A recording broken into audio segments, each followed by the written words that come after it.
Ya, Bismillahirrahmanirrahim. Assalamualaikum warahmatullahi wabarakatuh. Terima kasih teman-teman sekalian sudah datang di acara Cangkir Opini. Jadi ini Cangkir Opini mengadakan program selama bulan Ramadan ini dan ini edisi pertama. Itu programnya bernama Ngabuburit Opini. Jadi kita akan membahas berbagai macam isu di sini. Nah, kebetulan untuk episode pertama ini memang kita sebarkan flyer. Sesuai flyer itu temanya adalah Ramadan dan Pembangunan Demokrasi, di mana ini duet maut dari dua senior terhebat kita di Malang Raya ya. Jadi untuk mempersingkat waktu, saya panggilkan satu persatu. Pertama ini adalah Komisioner KPU Kota Malang bidang hukum. Jadi saya ingin memanggil Mas Izzuddin untuk mengisi tempat yang telah disediakan. Monggo Mas. Beri tepuk tangan dulu. Nah ini. Udah, gagah ini. Dan yang kedua, itu biasa kita diskusi dengan beliau. Seringlah berdiskusi dengan beliau terkait dengan wacana-wacana demokrasi. Nah, beliau sekarang merupakan Ketua Pimpinan Pusat Pemuda Muhammadiyah Bidang Hikmah dan Kebijakan Publik, Kakanda Ali Muthahirin. Monggo Mas untuk ini. Ya, mungkin perlu diantarkan Jack apa materi ini. Beri tepuk tangan dulu. Harus. Ya. Jadi ini memang luar biasa ini episode pertama kita ini ya. Jadi kita akan membahas terkait dengan Ramadan dan pembangunan demokrasi. Karena hari-hari ini memang masalah demokrasi itu menjadi satu isu yang yang hype ya. Dia lagi banyak dibicarakan di mana-mana. Kayak gitu. Ya. Ini karena kita sudah vaksin 2 semua, sudah booster semua jadi bisa melepas masker. Kayak gitu. Ya, untuk mempersingkat waktu, mungkin langsung saja ini kita ngobrol kayak talk show gitu. Mungkin saya pertama akan ke Mas Ali Muthahirin dulu. Terkait dengan bagaimana spirit Ramadan ini kita terapkan di dalam kehidupan kita sehari-hari ini, Mas. Ini kan kita di sini semua mahasiswa ini, Mas. Aktivis lah. Kayak gitu. Aktivis anak-anak muda Muhammadiyah gitu. Monggo, Mas. Bismillahirrahmanirrahim. Assalamualaikum warahmatullahi wabarakatuh. Alhamdulillah hamdan kama amar asyhadu an la ilaha illallah asyhadu anna Muhammadan abduhu wa rasuluhu amma ba'du. Terima kasih. Saya langsung sebut sebagai moderator saja biar nggak ada banyak pertanyaan. Jadi setelah forum moderator baru kita masang menguasai forumnya biar nggak ada pertanyaan aneh-aneh lagi ke kita. Karena kayaknya puasa-puasa begini saya harus agak lurus-lurus begitu. Saya nggak mau di sini masuk kategori peringatan dari Allah Subhanahu wa taala, ya ayyuhalladzina amanu istanibu katsiran minadh-dhonni begitu. Fa inna ba'dadh-dhonni ismun begitu. Jadi saya curiganya saya diundang ke sini untuk ngerasani orang begitu, ngerasani Pak Jokowi, ngerasani Pak Luhut dan lain sebagainya begitu. Jadi saya nggak mau untuk disuruh rasan-rasan karena ini bulan puasa. Nah, saya nggak tahu hukumnya kalau ngerasani penguasa itu boleh apa enggak begitu atau masuk kategori itu biar anak-anak FAI yang menjawab begitu. Tapi saya nggak mau masuk ke sana, nggak mau kejebak ke sana begitu. Biar kita nggak ngerasani orang. Tapi kalau mengkritik mungkin begitu, boleh. Oh ya. Terima kasih Mas Randi yang belum menikah. Ramadan ini kan kita terinspirasi dari ajaran masa lalu sebenarnya dalam Quran. Ya ayyuhalladzina amanu kutiba alaikumusiyam kama kutiba alal ladzina min qablikum la'allakum tattaqun. Kalau kemudian disandingkan dengan konteks pembangunan demokrasi di Indonesia, maka kita harus menggali makna ayat itu secara detail begitu ya. Kalau kemudian secara prosedural, maka puasa itu adalah imsak atau menahan dari makan, minum, syahwat dan lain sebagainya minatulu'il fajri ila ghurubi syamsi misalnya, atau menahan makan minum syahwat dari terbitnya fajar, terutama fajar kedua sampai tenggelamnya matahari misalnya. Itu secara prosedural. Puasa begitu. Namun secara prosedural itu pun harus kita lalui dengan baik begitu, karena prosedural ini penting begitu. Cuma dalam konteks puasa yang sesungguhnya, untuk menempatkan dan mendapatkan makna la'alakum tatakun itu, kita tidak cukup kemudian melakukan secara prosedural itu. Karena sebenarnya dalam ayat itu, sebelum kita diwajibkan berpuasa, panggilannya itu adalah bukan ya ayuhan nas, ya ayuhal muslimun, tapi ya ayuhal ladina amanu. Ini yang penting sebenarnya. Kalau kemudian substansinya kita ini ingin mendapatkan la'alakum tatakun, maka substansi pertama yang harus kita tempuh adalah kita merasa beriman secara substansial itu. Nah, ini yang penting yang jarang disadari betul. Bahwa kadang-kadang secara prosedural orang yang puasa tidak makan dari fajar sampai maghrib itu kemudian cita-cita besarnya mendapatkan atau menjadi kategori la'alakum tatakun itu. Nah, ini yang harus kita gali secara utuh. Karena yang utama adalah ya ayyuhalladzina amanu itu. Nah, dalam kategori ya ayyuhalladzina amanu itu, kalau kemudian kita telisik lebih jauh misalnya, kategori-kategori yang digambarkan dalam Al-Qur'an untuk kategori beriman itu adalah innamal atau dalam hadis begitu banyak kategori-kategori makna iman itu. Misalnya la imana liman la amanah misalnya. Kategori orang beriman itu kalau nggak amanah nggak termasuk kategori beriman.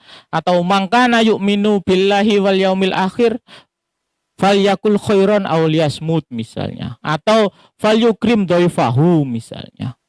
Nah, kategori-kategori beriman itulah yang kemudian harus kita dalami dulu. Substansi itu dulu, substansi iman dulu yang kemudian harus kita miliki sebelum merasa kita atau berupaya mendapatkan kategori la'alakum tatakun itu. Kalau kemudian hanya yang dilakukan dan dipahami adalah asyamnya saja, maka hanya sebagai puasa prosedural begitu. Yang kita diingatkan kamin so'imin laisalahu alju wal atus itu. Laisalahu ya kecuali kita mendapatkan lapar dan dahaga begitu. Nah, ini yang penting. Nah, dalam konteks kehidupan berbangsa, berdemokrasi kita pun sama. Mungkin secara prosedural nanti Mas Izzuddin yang bisa menjelaskan bahwa konteks kebangsaan kita ini kan demokrasi di Indonesia ini apakah sudah pada tahapan demokrasi substansial atau pada tahapan demokrasi prosedural atau baru membangun demokrasi sesuai dengan temanya. Nah, ini juga penting yang harus kita dalami. Kalau membuat tema adalah Ramadan dan pembangunan demokrasi, ini merdeka sejak 45 kok baru bangun demokrasi terus. Demokrasi apa yang mau dibangun? Itulah kan bahasa konstruksi yang renovasi dan lain sebagainya itu. Dalam sejarah berbangsa dan bernegara kita, sejak 45, demokrasi pertama adalah demokrasi parlementer. Karena dalam kondisi darurat parlementernya belum mewakili atau ada pemilihan dari rakyat misalnya, ada perwakilan-perwakilan karena masih dalam kondisi darurat. Pada 59 kemudian lewat dekret Soekarno berpindah alih menjadi demokrasi terpimpin misalnya. Baru kemudian diambil alih Soeharto menjadi demokrasi Pancasila. Dan kemudian masa reformasi begitu, yang itu mengalami perbaikan-perbaikan. Nah, sampai sekarang pun sama begitu. Demokrasi dalam pergulatan sejarah kita ini belum pada demokrasi yang substansial begitu. Yang demokrasi substansial sebenarnya termaktub dalam alinea keempat pembukaan Undang-Undang Dasar 45. Begitu. Bahwa terbentuknya negara ini adalah untuk melindungi segenap bangsa begitu, memberi rasa aman begitu. Kemudian mencerdaskan kehidupan bangsa. Tentu meningkatkan pendidikan sebenarnya. Dan selanjutnya di alinea keempat itu, kesejahteraan umum, keadilan, dan lain sebagainya itu. Nah, ini demokrasi yang substansial. Nah, yang hari ini terjadi di konteks berbangsa kita, demokrasi kita masih demokrasi prosedural. Dan itu diwakili oleh KPU sebagai pelaksananya. Yang secara substansial sebenarnya demokrasi secara sejarahnya ketika periode Yunani atau pada masa modernnya setelah Perang Dunia Kedua dan dimenangkan oleh Amerika misalnya sebagai superpower dan mendeklarasikan diri sebagai negara modern yang demokratis dan kemudian menyebarkan virus demokrasinya ke negara-negara yang berdaulat, berkembang dan lain sebagainya itu. Yang ternyata di konteks Indonesia pun demokrasinya berbeda dengan Amerika. Nah, kalau dihubungkan dengan konteks berpuasa kita, maka secara individu kalau kemudian kita memahami puasa kita cuma puasa prosedural yang hanya menahan makan dan minum, maka dalam tahun ke tahun ya kita itu yang kita lakukan. Dan jangan berharap kalau kemudian kita hanya menahan makan dan minum syahwat dari terbitnya fajar sampai tenggelamnya matahari itu kemudian kita bahkan mendapatkan kategori la'alakum tatakun itu. Ya jangan berharap begitu. Karena kalau secara bayani misalnya atau secara bahasa, makna la'alakum itu kan ada dua. Ada versi la'alakum itu bermakna semoga atau asa atau harapan gitu. Sehingga kalau kemudian mengartikan itu la'alakum itu mudah-mudahan kita menjadi orang bertakwa. Kalau kemudian bermakna mudah-mudahan, maka kan belum tentu kita ini menjadi takwa. Tapi kemudian kalau kemudian diartikan puasa kemudian substansial, kita sudah beriman, berpuasa dengan baik, mana la'alakum itu bisa diartikan sebagai tarhik begitu, penegasan. Sehingga kalau kita berpuasa secara substansial, maka kita akan menjadi, atau bahasanya supaya menjadi takwa. Atau akan menjadi takwa la'alakum itu. Bukan lagi semoga atau pengharapan itu. Tinggal pilihan-pilihan kita berpuasa kalau sudah merasa kita beriman dan berpuasa dengan substansial, maka itu yang kemudian akan kita dapatkan kategorinya la'alakum tatakun. Pun kemudian dalam konteks berbangsa pun sama. Kalau berdemokrasi ini hanya prosedural bahwa bagian dari simbol demokrasi adalah kekuasaan yang beralih begitu, semua orang bisa mendeklarasikan diri sebagai calon presiden, calon gubernur dan sebagainya, atau semua anak bangsa, warga bangsa mempunyai kesempatan yang sama hanya begitu saja dan disimbolkan dengan pemilihan umum yang dilaksanakan dan dipanitiai oleh KPU seperti Mas Bro ini, maka itu bagian dari demokrasi prosedural itu. Dan ini akan berganti sejak zaman reformasi kan itu. Setelah Gus Dur dipilih oleh MPR dan kemudian beralih ke Mega yang masih dipilih oleh MPR dan kemudian beralih ke SBY yang secara demokratis masyarakat dilibatkan atau ada demokrasi apa nama istilahnya? Bukan, istilahnya pelibatan masyarakat itu. Istilahnya itu. Nah, atau secara langsung dilibatkan untuk memilih, tapi kan hanya kemudian simbol bahwa masyarakat secara demokratis ini hanya sebagai voter begitu. Iya, hanya sebagai voter bahwa masyarakat dilibatkan hanya pada saat pemilu. Padahal kalau kemudian kita ikut kategori dari Robert Dahl misalnya, kategori demokrasi itu ada indikasinya, tidak hanya cukup kemudian dilibatkan sebagai voter atau musim 5 tahunan itu. Tapi ada kategori pelibatan secara aktif masyarakat misalnya, kontrol kebijakan, pelibatan kebijakan misalnya, rasa aman dan lain sebagainya itu bagian dari demokrasi. Yang hari ini dalam konteks Indonesia diwakilkan itu kepada DPR. Sehingga konstitusi yang hari ini pasca reformasi menjadi kekuatan kebijakan ada di parlemen, yang itu berbentuk undang-undang misalnya, itu ada di keputusannya di parlemen, itu kadang-kadang tidak mewakili kita secara prosedural dan substansial. Nah, ini yang jadi masalah di Indonesia, sehingga ya kalau kita kembali mengimplementasikan spirit Ramadan ini dalam berdemokrasi, maka kita harus secara individu dulu memahami puasa ini secara substansial. Yang itu kategorinya adalah mansoma Ramadana imanan wahtisaban begitu. Imanan wahtisaban ini kategori substansial yang harus kita miliki dulu.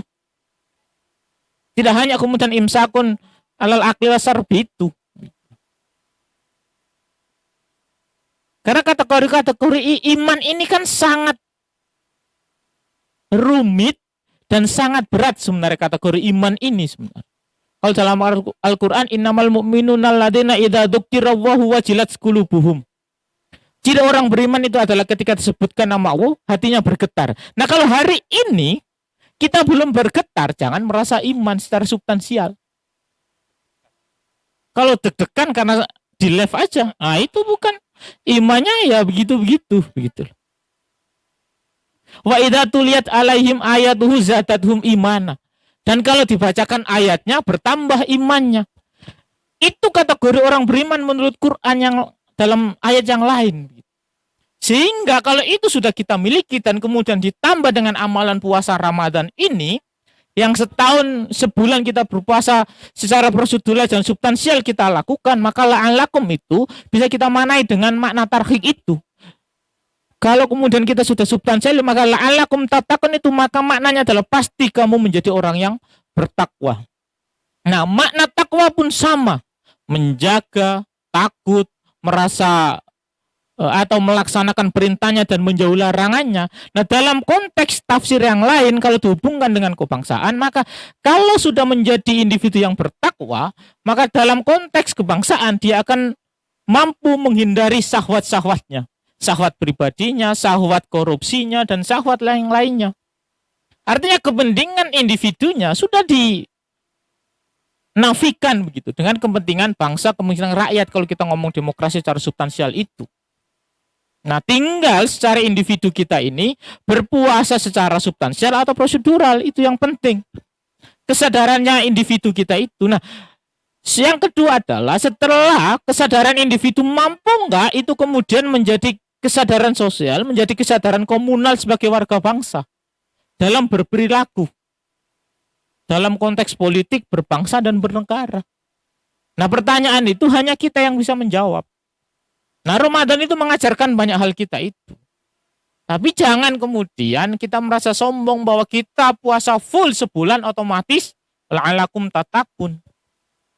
Gitu. Apalagi puasanya tidurnya subuh, bangunnya jam 5. Ibadahnya adalah naumun. Begitu-begitu itu yang kemudian harus kita bangun secara utuh. Nah, saya agak memperdalam ini biar tidak diajak ngerasani itu tadi, Mas. Istani bukasi romina doni itulah. Ngerasani Pak Jokowi, ngerasani Luhut dan lain sebagainya. Gitu. Kita berbangsa dan bernegara itu begitu. Jangan ada pertanyaan lagi. Ini waktunya pemateri soalnya.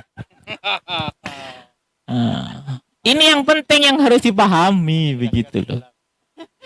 Nah, jam berapa ini? Oke, saya jam 5 nanti Mas Brewok saya kasihkan. Nah, ini yang penting bahwa ini agak guyon tapi agak serius juga bahwa kita harus merefleksikan puasa kita itu. Karena kalau puasa ini hanya menjadikan puasa prosedural, maka sebulan kita capek, lapar dan dahaga, pasca puasa tidak ada implikasi apa-apa. Implikasinya apa pasca puasa Ramadan ini? Itu bisa dilihat dengan cara kita saja menahan hawa nafsu kita. Kita sejak subuh atau tulu'il fajri itu sampai maghrib ini menahan makan dengan kemampuan kita sedemikian rupa. Nah, itu akan bisa kita lihat ketika sudah berbuka. Kita gerasa gerusu, kita balas dendam dengan makanan yang ada, atau dalam bahasa yang lebih keren kita menjadi konsumtif begitu. Yang awalnya tidak puasa itu makan 3 kali, dan ketika puasa makan 2 kali sahur, dan itu yang levelnya sama dengan 3 kali ya sama saja.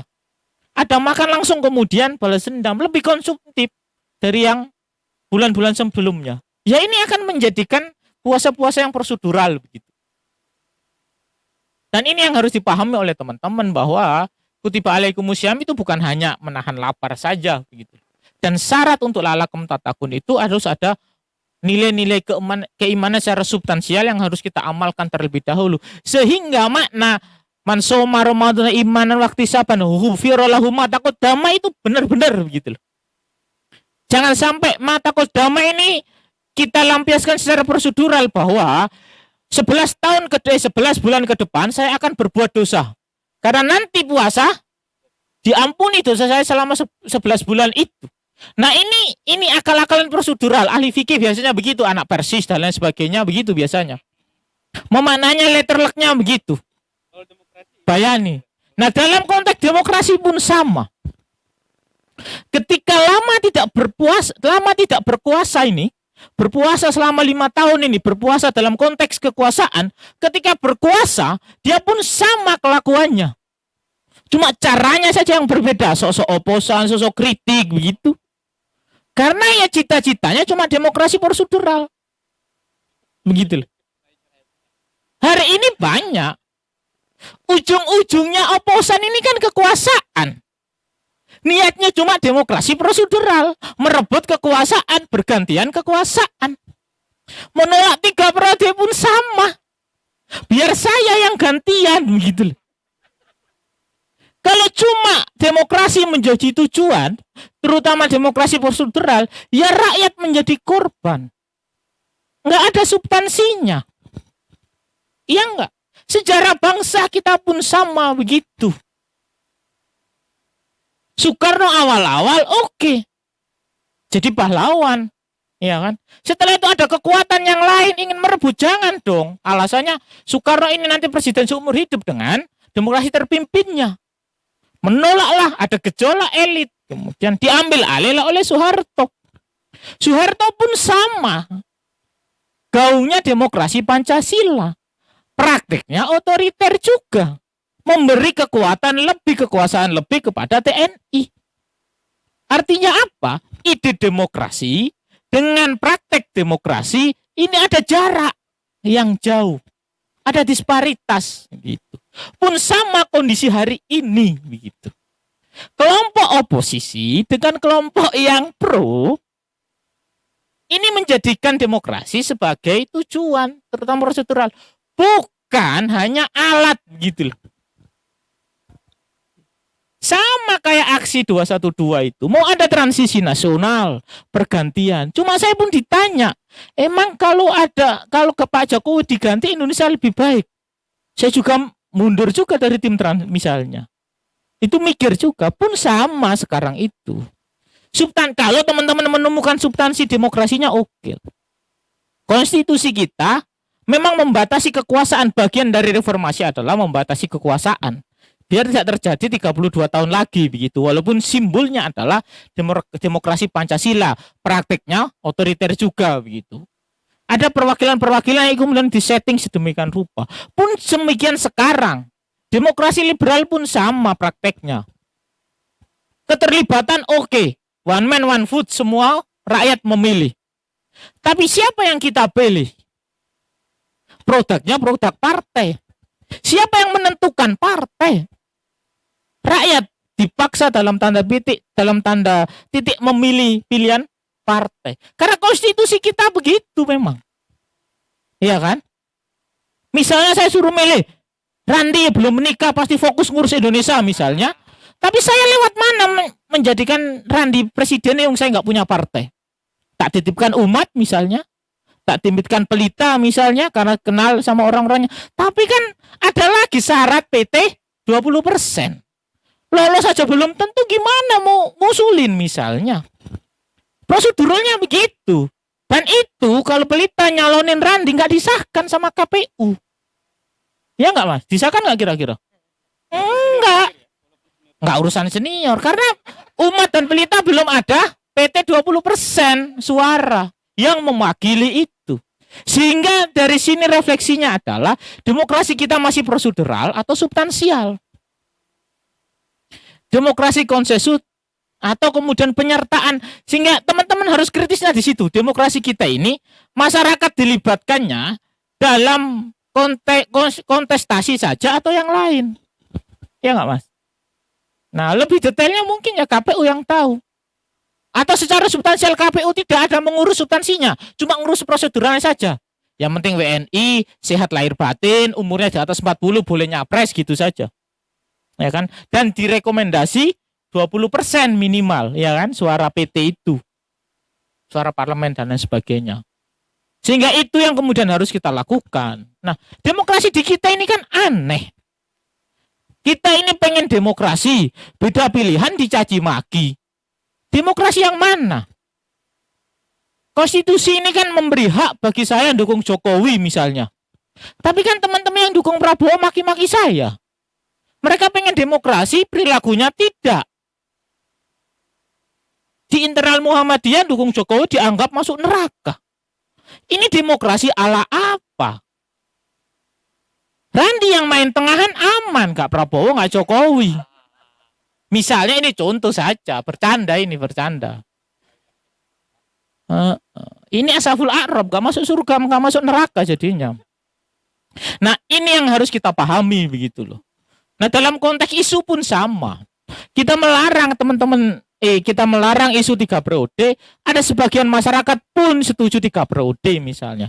Lah kalau dalam konteks wacana biarkan aja sebenarnya. Wacana saja kok, tinggal kuat-kuatan wacana. Yang nggak setuju demo, yang setuju deklarasi. Kan begitu saja alam demokrasi kita. Kan ada pelibatan masyarakat, cuma kan menyatukan pelibatan masyarakat dalam konteks politik kebijakan Yunani yang nggak bisa. Ada musyawarah misalnya, yang nggak bisa konteks Yunani itu. Konteks Indonesianya kan terlalu luas. Nah ini juga yang kemudian harus kita lakukan. Kesadaran bersama sebagai spirit berdemokrasi ala Ramadan, yaitu tadi. Tergantung individu kita merefleksikan sejauh mana puasa kita sudah puasa yang substansial itu. Tidak hanya rutinitas pada bulan Ramadan yang sebulan penuh itu. Ya kalau bulan Ramadan sore pakai sarung, pakai kopiah, pakai baju kuku kayak kita ini. Besok sudah enggak lagi. Apakah itu? Atau ukuran iman yang pakai kopiah, pakai sarung, pakai jubah, berjenggot misalnya. Ya bagian dari prosedural ini, kalau Ramadan pasti tak panjangin. Setelah Ramadan tak cukur. Nah ini juga yang harus kita pahami di teman-teman. Nah hal-hal ini yang memang perlu kita kritisi betul. Apakah demokrasi di negara kita ini secara substansial apa tidak begitu. Nah soal 3 periode nggak periode itu guyonan. Yang bisa menjawab itu KPU sebenarnya. Bener nggak ada 3 periode atau enggak? Prosedurnya gimana kalau 3 periode KPU itu? Nah mungkin itu dari saya, kurang lebihnya mohon maaf. Assalamualaikum warahmatullahi wabarakatuh. Luar biasa sekali ya. Jadi saya nangkap poinnya tadi. Ternyata demokrasi kita itu masih demokrasi prosedural. Padahal sebenarnya itu anggaran untuk penyelenggara saja itu triliunan. Jadi setiap 5 tahun sekali itu biasanya kita menghabiskan 100 lebih triliun untuk memilih pemimpin baru. Nah sama kayak puasa tadi itu, kalau analoginya Mas Ali kan sama. Jadi kita nggak puasa sama puasa itu sama. Jadi kalau misalkan nggak puasa kita biasa makan 3 kali sehari.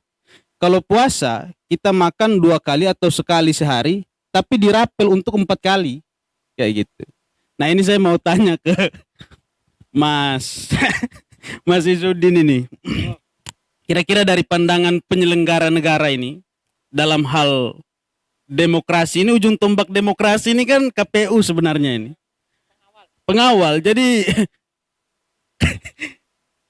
Jadi duit masyarakat ini sebenarnya banyak habis pada saat menyelenggarakan kepemiluan 5 tahun sekali itu.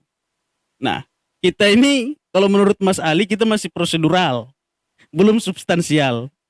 Karena kita masih jauh dari kesejahteraan sosial, masih jauh. Ya kan, keadilan itu kan masih jauh. Nah, menurut penyelenggara ini bagaimana? Apakah dari kacamata penyelenggara prosedural sudah cukup lah untuk menutupi yang substansial ini atau bagaimana? Nah mungkin waktu dan tempat saya persilahkan.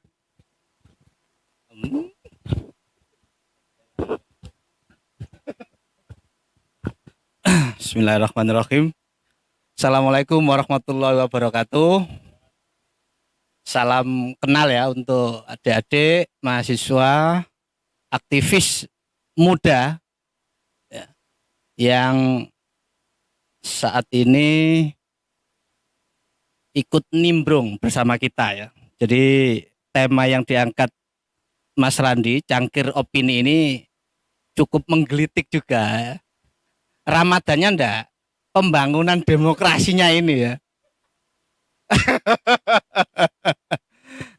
Baik, saya akan mengawali definisi sederhana ya dari kata demokrasi ya. Karena kalau kita awali memaknai sesuatu itu kan enak ya.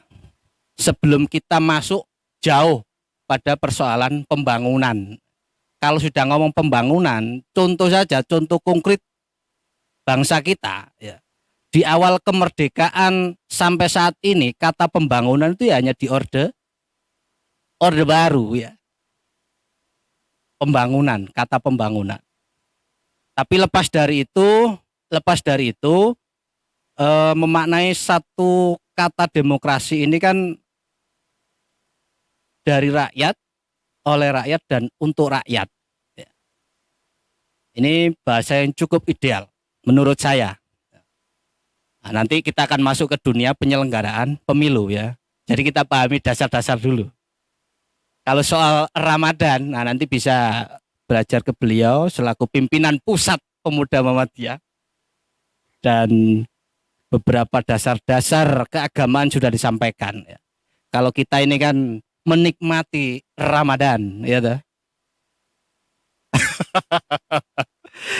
Kalau menikmati Ramadan itu kan levelnya sudah ya kayak bos ya toh.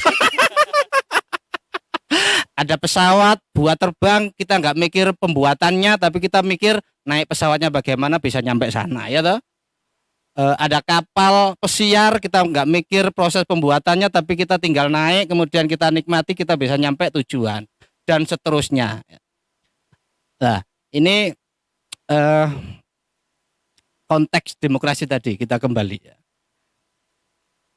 Karena saya sebagai penyelenggara dalam hal ini KPU ya, mekanisme penentuan hari H coblosan, kita langsung ke ini ya, katanya tadi demokrasi prosedural dan formal prosedural. Karena kita di KPU maka yang kita sampaikan ya bersifat sosialisasi. Ya. Nah, nanti yang bersifat kritik dan mengkritisi itu sebenarnya adik-adik mahasiswa ini, adik-adik aktivis muda itu tidak boleh mati pikirannya, tidak boleh mati hati nuraninya ya. Makanya ketika ada sesuatu, saya juga sangat meyakini adik-adik ini pasti akan bergejolak. Ya. Saya stop di situ ya. Nanti kalau kebablasan saya ikut arus akhir. Di dunia penyelenggara pemilu ini kita diatur oleh peraturan perundang-undangan. Ya. Undang-undang kepemiluan dan juga undang-undang terkait pilkada. Dalam nomenklaturnya pilkada yang terbaru ini berubah menjadi pemilihan ya. Kalau ada istilah pemilihan itu momennya adalah memilih gubernur dan wakil gubernur ya. Bupati dan wakil bupati, kemudian wali kota dan wakil wali kota ya. Kalau pemilihan umum atau yang biasa disingkat pemilu, ada pilpres dan wakil presiden. Saya menjelaskan dulu ya. Pilpres dan wakil presiden ya, pemilihan presiden dan wakil presiden, kemudian pileg. Nah, pileg ini di dalamnya ada pemilihan DPR ya, kita biasa sebutnya DPR RI, kemudian DPD RI, kemudian DPRD provinsi dan DPRD kabupaten kota. Ada dua produk nomenklatur peraturan perundang-undangan terkait kepemiluan ya. Yang ramai diperbincangkan, ini cukup menarik, menjadi perhatian adik-adik semua ya. Tapi saya akan berbicara sesuai track saya sebagai penyelenggara. Tembok pancing-pancing suara Pak Dewi. Jadi dalam beberapa kali konseling pimpinan kita di KPU RI dengan pihak pemerintah ya, kemudian DPR ya, pihak penyelenggara ini ada KPU, Bawaslu dan DKPP ya, kemudian bersama pemerintah yang diwakili oleh Kemendagri, kemudian bersama DPR yang diwakili oleh Komisi 2 yang membidangi soal politik. Beberapa konseling dan rapat dengar pendapat di akhir sudah ditentukan ya bahwa pelaksanaan pemilu coblosan hari hanya adalah hari Rabu, kemudian tanggalnya adalah tanggal 14 Februari 2000 berapa? 2024 ya. Kok koyo lali ya lari. Lali apa gak nyimak? Itu soal lain itu. Monggo nanti politisi yang ngomong. Jadi dalam mekanisme penentuan hari H pemilu dan juga pemilihan atau pilkada itu sudah ditentukan ya. Nah, kita berbicara soal peran masyarakat dalam dunia demokrasi atau kepemiluan. Dalam pemilu itu ada 3 pilar yang menjadi penopang utama ya. Ada penyelenggara pemilu, peserta pemilu, dan pemilih atau dalam hari ini masyarakat secara umum ya. Tentunya yang sudah memenuhi kriteria sebagai pemilih dan terdaftar dalam DPT atau daftar pemilih tetap. Ya. Jadi 3 pilar pemilu ini, penyelenggara ya, kemudian peserta pemilu dan pemilih, ini satu komponen yang menjadi kegiatan kepemiluan menjadi aktif dan menjadi kuat. Kalau kita pakai istilah pesta demokrasi, bisa jadi ini perspektif masyarakat ya. Karena banyak kegiatan dan kemudian banyak barokah di situ yang dirasakan oleh masyarakat ya. Kalau dari konteks peserta pemilu bisa jadi dimaknai peta konflik yang disahkan dan diatur di dalamnya. Ya. Jadi medan konflik yang diatur dan kemudian disahkan. Ada beberapa perbedaan makna ini, jangan diambil sepotong-sepotong. Kalau kemudian dimaknai pesta, maka perspektifnya adalah perspektif masyarakat. Karena di situ di dalam pelaksanaan hari coblosan, semisal ya saya katakan hari coblosan, di lokasi TPS itu banyak kreasi-kreasi masyarakat yang di situ memunculkan satu kreativitas ekonomi sebenarnya. Ya. Ada tukang cilok datang ke situ jualan laris, ya toh, karena banyak orang berkumpul ya. Pemilih hadir, kemudian ada penyelenggara lapar, tinggal beli makanan di situ dan sebagainya ya. Ada juga penjual penjual alat-alat kebutuhan TPS, bisa jadi ya. Tentunya yang di luar regulasi ya. Semisal alat-alat pendukung lainnya yang tidak disediakan oleh KPU mungkin bisa dibeli di situ ya. Kayak papan untuk plano. Nah, itu kan enggak bisa. Kita di KPU hanya menyiapkan anggaran.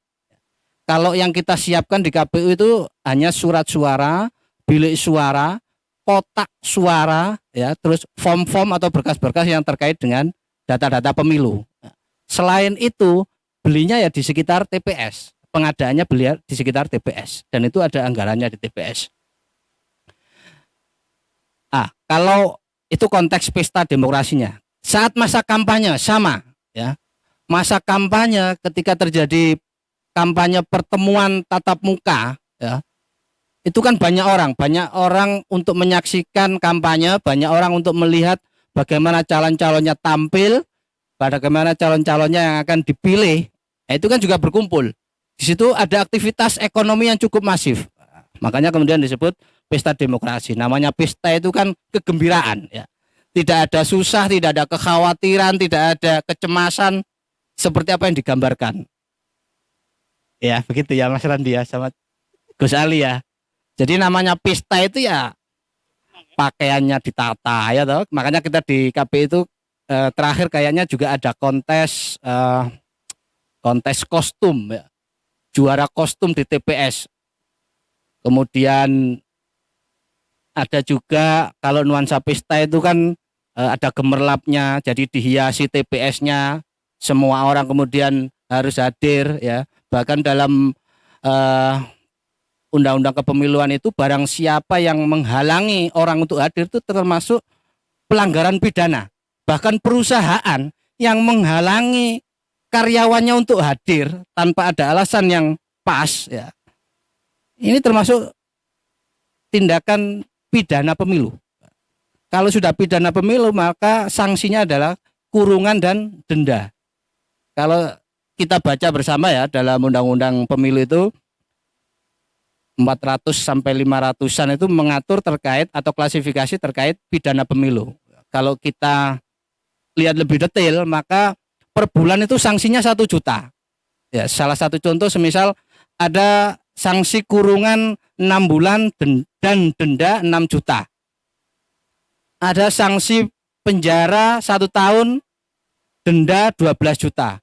Ada sanksi kurungan penjara 2 tahun atau 24 bulan, dendanya 24 juta dan seterusnya. Jadi kalau kita lihat per bulan itu sanksinya cukup lumayan. Selain dikurung juga ada sanksi denda. Nah, ini gambaran saja ya. Bukan saya menggambarkan situasi yang cukup mencekam, bukan. Tapi ini kalau regulasi ini dibuat dan disosialisasikan, saya yakin nanti perilaku-perilaku yang masuk pada kategori tindakan pidana pemilu itu akan bisa diminimalisir. Karena saya juga di divisi hukum dan pengawasan, maka ini sedikit-sedikit saya serempet ya, saya sampaikan itu. Bahkan ketika ada money politik juga bisa itu dilaporkan kepada Bawaslu, kemudian disidangkan dalam Gakumdu ya. Gakumdu itu kan ada Bawaslu, Kejaksaan dan Kepolisian untuk menentukan bahwa klasifikasi pelanggaran ini tindak pidana pemilu atau bukan. Nah, adik-adik sekalian, itu sekelumit terkait memaknai demokrasi, makna demokrasi, kemudian dalam tataran aplikasinya kita selaku penyelenggara pemilu yang kita lakukan ya lagi-lagi kita selalu on the track ya, di dalam aturan ya, dalam undang-undang pemilu dan undang-undang pilkada. Terkait peran atau adik-adik mahasiswa dalam dunia kepemiluan itu juga kita harapkan bersama ya. Adik-adik bisa masuk ke relawan demokrasi ya, bisa jadi pemantau pemilu, kemudian bisa jadi penyelenggara juga, tapi tentunya di tingkat badan ad hoc ya. Ada panitia penyelenggara tingkat kecamatan ya, ada panitia pemungutan suara, dan ada yang paling bawah kelompok panitia pemungutan suara atau KPPS. Ada PPK, PPS dan KPPS ya. Nah, nanti adik-adik bisa mengambil peran-peran pemilu di situ ya. Kalau di jalur penyelenggara di KPU yaitu tadi, kalau di Bawaslu ada panitia pengawas kecamatan ya, Panwascam, atau panitia pengawas kelurahan, Panwaslu kecamatan. Pengawas pemilu kelurahan. Kemudian ada pengawas TPS ya, PTPS. Ada pemantau juga. Terus ada saksi parpol. Jadi silakan mengambil peran, bisa penyelenggara, bisa juga di peserta pemilu. Yang penting adik-adik mahasiswa ini ketika mau mengadakan satu perubahan ya, atau kalau yang sering didengung-dengungkan mahasiswa ini kan adalah kelompok agent of change, agen perubahan, gitu Mas Randi ya. Jadi kalau sudah mendeklar sebagai agen perubahan, maka perubahan-perubahan yang dilakukan juga harus tahu prosedurnya, minimal formalitasnya seperti apa ya toh.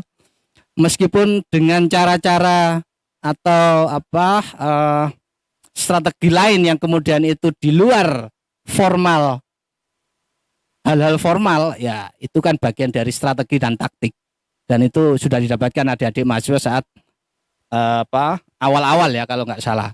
Atau adik-adik ketika mau mengusulkan sesuatu, maka mekanismenya juga harus dipahami, regulasinya harus paham ya. Mau menyampaikan sesuatu untuk satu perubahan tapi tidak paham terkait regulasinya, lah ini juga bahaya ya. Saya di KPU baru berapa tahun ini ya? Juni tahun depan ini sudah 3 tahun. 3 tahun ini di awal-awal duduk di KPU itu sudah didemo sama adik-adik mahasiswa ya, terkait hak pilihnya di daerah, ya, hak pilihnya di daerah untuk difasilitasi di daerah lain. Nah, padahal dalam undang-undang pilkada tidak ada itu ya. Kalau mau menggunakan hak pilihnya ya sudah, ulang coblos di TPS ya, atau di daerah sampean atau di daerah DPT-nya. Karena pilkada beda dengan pemilu, pilpres sampean bisa nyoblos dimanapun ya. Kalau pilkada ndak bisa ya, karena ndak ada payung hukumnya. Kita pernah didemo sama mahasiswa satu daerah Dinuntutnya wah digembor-gembor, dan ancamannya itu kalau kita tidak difasilitasi maka kita akan setiap minggu demo dan akan kita suarakan terus. Itu kalau nggak salah sebelum pandemi dilakukan. Dan saya sampaikan waktu itu saya temui bersama ketua dan juga beberapa komisioner yang lain, disampaikan sama Bu Ketua, ya kita terima aspirasi dan suara-suara ya tuntutan adik-adik kepada KPU daerah timur sana ya. Daerah timur saya tahu menyebut. Sampai gambar atau poster sesama teman penyelenggara kemudian dibuatkan keranda dan dibakar di depan kantor KPU Kota Malang. Maka kita sampaikan dan kita berikan rambu-rambunya atau aturan-aturannya, dan tetap kita sampaikan aspirasi ini. Ya, dan kita juga bersyukur adik-adik mahasiswa yang mengatasnamakan daerah tadi, karena maunya berpartisipasi tapi mungkin sudah membaca regulasi ya. Enggak ada, tapi maunya difasilitasi untuk diberikan ruang dalam regulasi. Nah, ini akhirnya saya pun harus melakukan perjalanan dinas juga ke KPU provinsi untuk menyampaikan aspirasi, dan itu barokahnya menurut saya ya. Nah, ini satu contoh saja ketika adik-adik mahasiswa menyampaikan sesuatu dalam rangka mengadakan satu perubahan, pahamilah satu regulasinya, pahamilah satu peta bagaimana kemudian ketika akan mengadakan satu perubahan. Kalau ini dipahami enak ya, pimpinan-pimpinannya itu nanti bisa melakukan sosialisasi, diskusi. Jadi ada rally diskusi, kemudian ada rally aksi. Kalau pengalaman kita dulu begitu. Jadi top down boleh ya, tapi top down-nya ini bertahap supaya masif ya penyampaian aspirasinya. Ya ini kisah saya dulu saja ya. Kalau mau ditiru ya bagus, kalau nggak ditiru kasihan ya. Nanti terlalu sporadis, kasihan yang bawah itu. Meskipun harus siap juga kena popor senjata ya toh. Saya di tahun 2002 sudah kena popor. Ya alhamdulillah agak bergelombang kepala ini. Makanya saya harus sering-sering pakai kopiah, udeng, topi ya. Biar agak manis tampilannya. Masih lama saya ini Mas Andi ya? Udah. Harus dibatasi Mas Andi. Saya kalau oh gitu. Kesepakatan kita tadi sampai selesai ya ngobrol. Saya pikir itu ya. Jadi harus bisa membedakan. Kalau omongannya yang disampaikan atau pendapat-pendapat yang disampaikan oleh politisi itu begini-begini, nah saya selaku penyelenggara pemilu, saya harus menyampaikan on the track ya. Kita sudah memutuskan ya, melalui RDP ya, pimpinan kami di RI sudah menetapkan 14 Februari tahun 2024 untuk pemilu serentak ya 2024 ya. Kurang lebihnya saya mohon maaf. Assalamualaikum warahmatullahi wabarakatuh. Waalaikumsalam warahmatullahi wabarakatuh. Sebenarnya jangan dulu salam Mas, karena ini masih panjang ini. Kita masih punya sekitar setengah jam ya. Jadi salam penutup pertama ya, salam penutup pertama. Nah, tadi saya menghitung tadi itu Mas. Sebenarnya bahasa penyelenggara on the track itu saya menghitung berapa jumlah karena itu punya dampak yang signifikan kayaknya ya, selaku penyelenggara. Tapi kalau wacana yang sekarang sementara hype ini ya, ini kan adik-adik ini, kalau saya teman-teman lah, kan saya sebaya mereka ya. Teman-teman ini itu membaca ada dua wacana sebenarnya yang sementara bergulir. Pertama itu penundaan pemilu, dan yang kedua itu adalah 3 periode. Nah, kalau dari penyelenggara tadi kan sudah ditetapkan 14 Februari 2024. Itu yang ingin saya tanyakan itu bermakna menolak 3 periode atau bagaimana itu sebenarnya? Itu dulu. Kira-kira tanggapan dari penyelenggara ini seperti apa terhadap 2 wacana itu? Karena penyelenggara ini kan pasti punya suara juga. Walaupun harus on the track. kan begitu, walaupun harus on the track. Itu sebenarnya Mas Ali ya tadi. Oke, yang jawab. Oh, ya. Yang ditanya KPU saya yang jawab. Oke, kalau kembali lagi kepada ayat puasa tadi, maka sebenarnya, mohon maaf, kayaknya anaknya sudah nyari. Saya nggak terlalu peduli soal prosedural sebenarnya, karena saya bukan KPU ya. Tanggal 24 Februari, 14 Februari, hari Valentine atau enggak, saya nggak terlalu peduli sebenarnya. Karena pada dasarnya demokrasi dan sistem yang lainnya ini bukan tujuan, maka ya fan-fan saja. Brunei sistemnya apa? Monarki, bukan demokrasi. Arab Saudi, monarki juga. Iya kan? Kalau kemudian sistem ini bagian dari cara. Begitu. Nah, substansi yang ingin saya gali dari Ramadan ini adalah bahwa siapapun yang berkepentingan sebagai anak bangsa, warga bangsa, maka sebenarnya ayat itu kan sudah mengajarkan kepada kita. Kalau kemudian la'alakum tattaqun ini tujuan, maka yang prosedurnya kita kan harus puasa. Nah, puasa yang substansial itu adalah puasa yang dilandasi dengan keimanan yang kuat itu. Tidak hanya menahan lapar dan dahaga. Sehingga kalau puasanya benar-benar lillahi ta'ala dan dilakukan dengan niat yang ikhlas, karena makna iman kan itu, pengakuan dalam hati, diucapkan dengan lisan, dilakukan dengan perbuatan. Maka tujuan utama la'alakum tattaqun itu, kita bisa klaim sebagai makna targhib la'ala itu. Bahwa itu pasti begitu. Kita akan mendapatkan kategori la'alakum tattaqun yang implikasinya pemahaman kita sebagai muslim, maka tattaqun itu adalah ganjarannya adalah surga. Dan puasa itu ganjaran surga, masuknya kan jelas dari pintu Ar-Royan gitu loh. Tidak ada yang bisa masuk surga lewat pintu Ar-Royan kecuali orang yang berpuasa. Kalau itu kita refleksinya kepada makna Ramadan kita, puasa kita. Dalam konteks berbangsa dan bernegara, maka sebagai warga negara yang baik itu kita sebagai masyarakat yang itu bagian dari identitas demokrasi kita sebagai warga, maka jangan sampai masyarakat ini hanya kemudian menjadi komoditas demokrasi begitu, komoditas politik prosedural yang 5 tahunan begitu, yang tidak bisa menentukan kontestasinya itu menang kalah, sejahtera apa tidak begitu.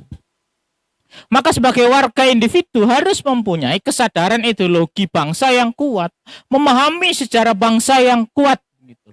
Arah bangsa ini mau kemana? Konstitusi kita mau kemana? Nah, itu yang harus kita pahami sebagai warga negara. Yang dalam konteks ayat tadi itu, iman itulah yang harus kita perkuat pertama. Sehingga kalau kemudian kita ini menjadi penguasa, maka tidak hanya menjadi penguasa yang politisi begitu, tapi penguasa yang negarawan, muslim yang beriman kalau dalam konteks ajaran kita. Maka kita penguasa yang negarawan, yang dalam konteks Yunani mempunyai kategori yang boleh mengelola negara adalah filosof begitu loh. Orang yang bijak, yang pandai, enggak sembarangan. Nah, kategori filosof ini dalam konteks Yunani, dalam konteks Indonesia yang harus menjadi negarawan itu. Yang berkuasa itu harus memahami sejarah bangsa, perjuangan bangsa, dan arah bangsa ini. Yang tercantum dalam alinea 4 pembukaan Undang-Undang Dasar Negara Republik Indonesia itu. Memberi rasa aman dan lain sebagainya itu, melindungi segenap warga bangsa, mensejahterakan kesejahteraan umum misalnya, atau mencerdaskan bangsa, pendidikan dan lain sebagainya. Tujuannya ke sana, sehingga kebijakan yang diambil memang demokrasi substansial untuk rakyat oleh rakyat itu. Tidak dibajak dengan kepentingan individu atau kelompok kecil begitu. Pun demikian, bahwa demokrasi itu mengajarkan juga kita bahwa yang mayoritas pun tidak bisa menghegemoni begitu. Bahwa kita Muslim Indonesia menghegemoni kepentingannya pun tidak boleh. Tapi dalam konteks demokrasi prosedural itu, kadang-kadang mayoritas ini menjadi eksploitasi saja. Menjadi kepentingan politik. Maka kemudian yang diadu-adu adalah suara Muslim dengan isu politik identitas agama. politik dilimpahkan pada surga dan neraka.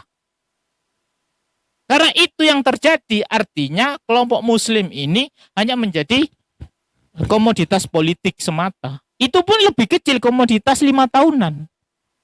Begitu. Hanya menjadi voter dalam konteks demokrasi prosedural itu.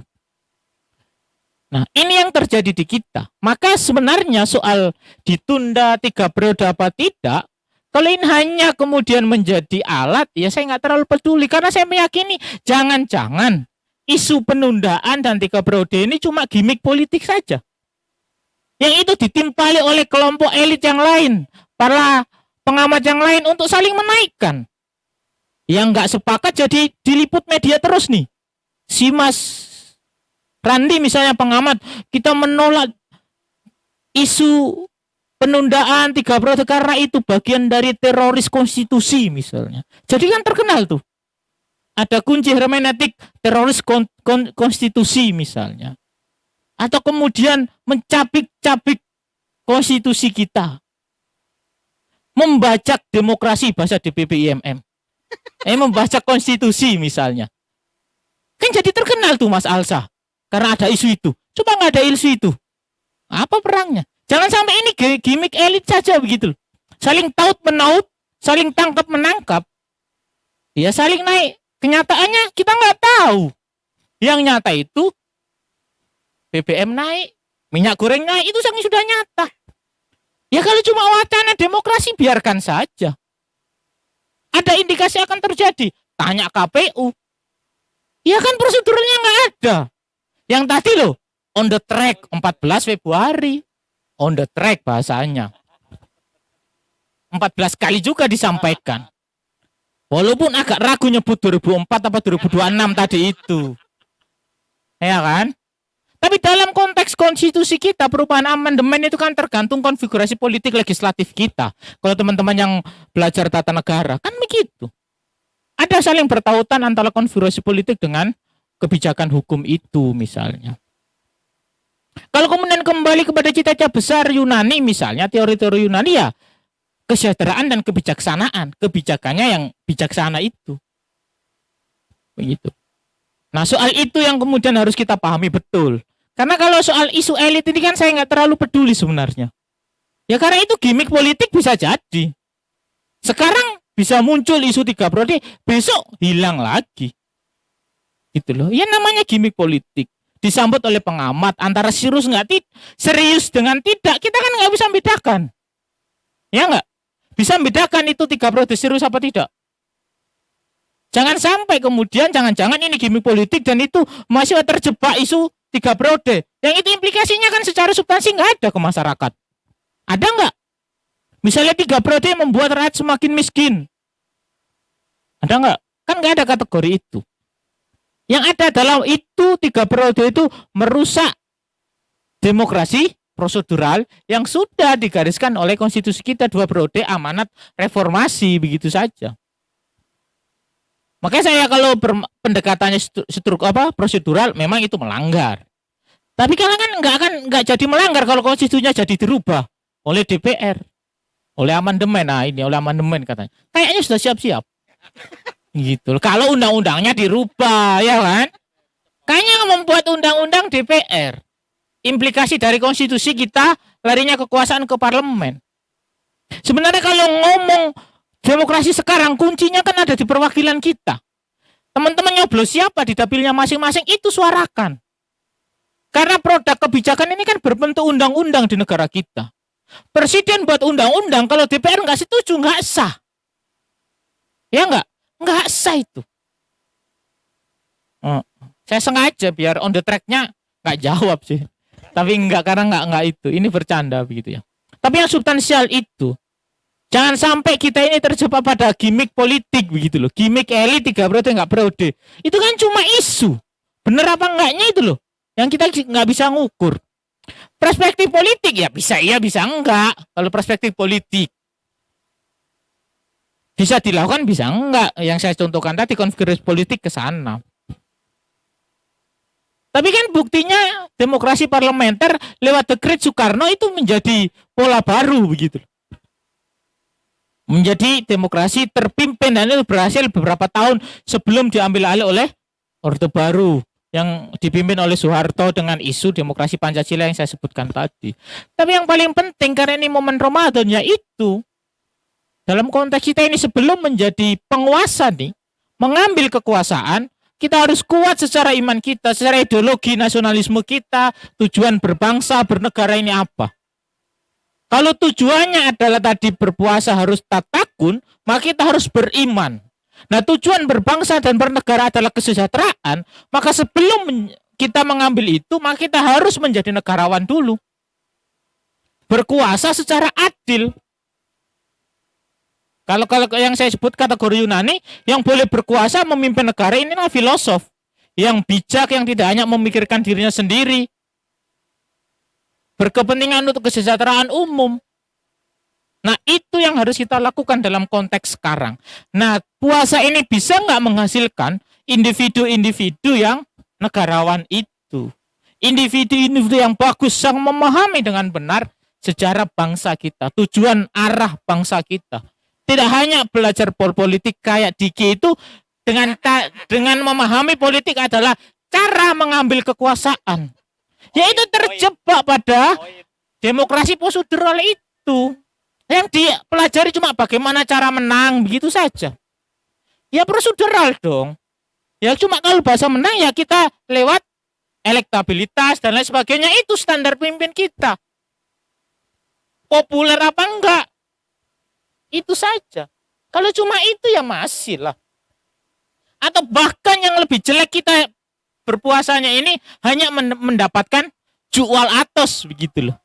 Lapar dan dahaga. Dalam konteks berbangsa bernegara, kita cuma dilibatkan 5 tahunan dan itu tidak punya efek panjang karena dalam konteks demokrasi kita pun bagian dari money politik itu.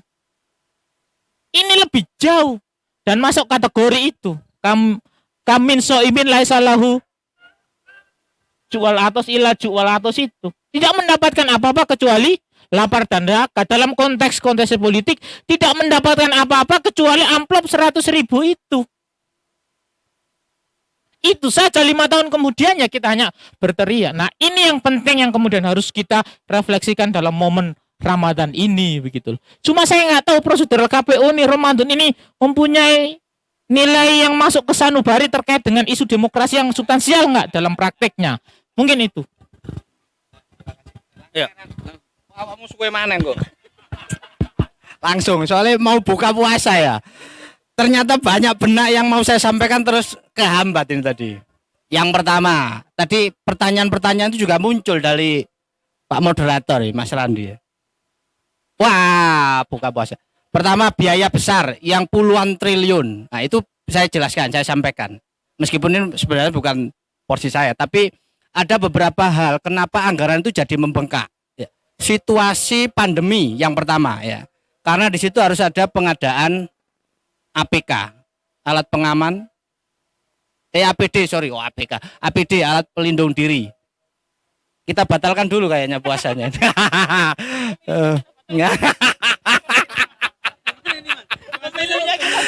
Kita batalkan dulu puasa kita. Ngomongnya kadek mik sensor.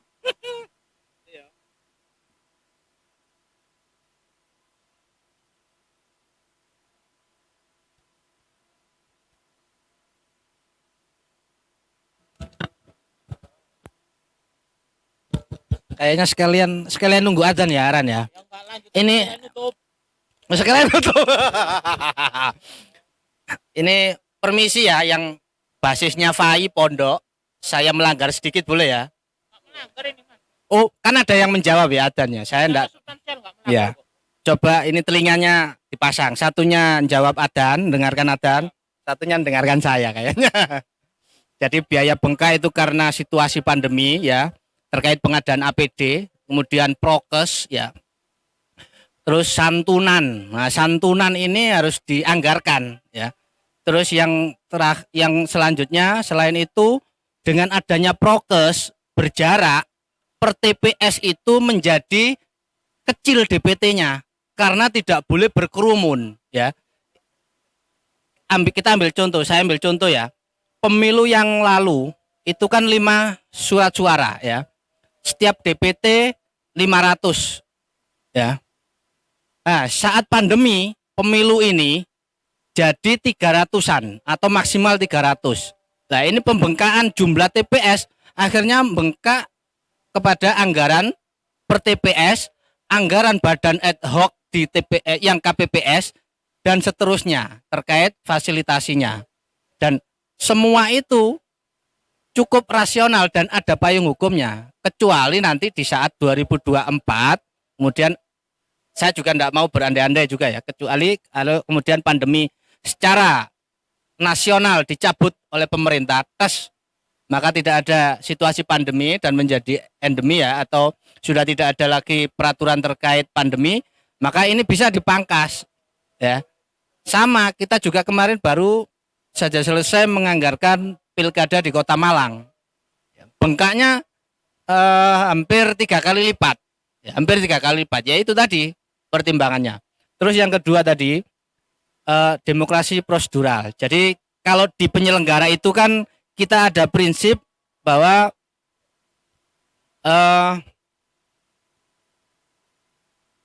secara proses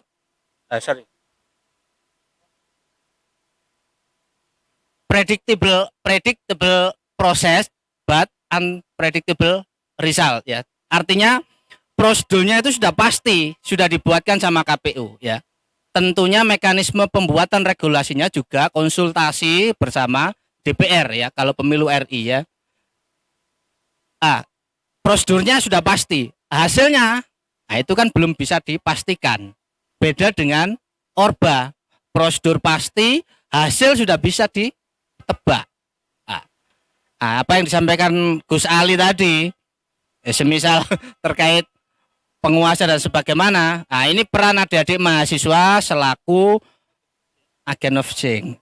Kelompok masyarakat terdidik itu menurut saya kelompok masyarakat terdidik. Jadi kalau kelompok masyarakat terdidik itu kelebihannya sangat banyak.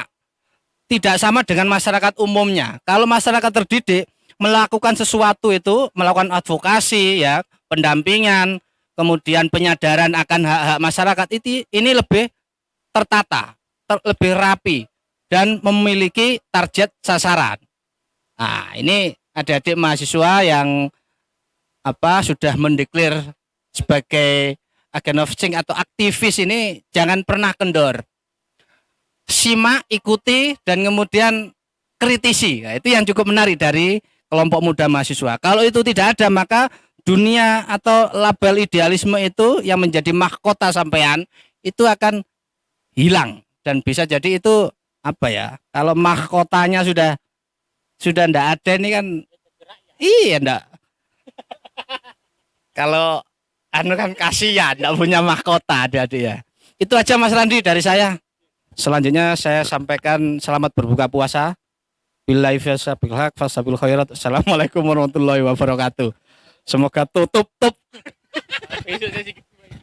Iya, itu salam penutup. Tadi kan salam penutup terakhir tadi itu.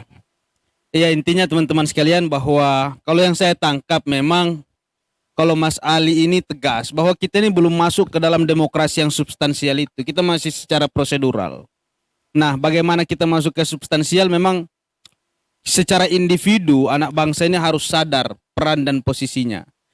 Mas Breok saya pikir itu tadi sama ya Mas Izzuddin ini selaku komisioner KPU sebenarnya sama bahwa kita masih berada pada tahapan demokrasi prosedural walaupun beliau agak hati-hati menyampaikan itu.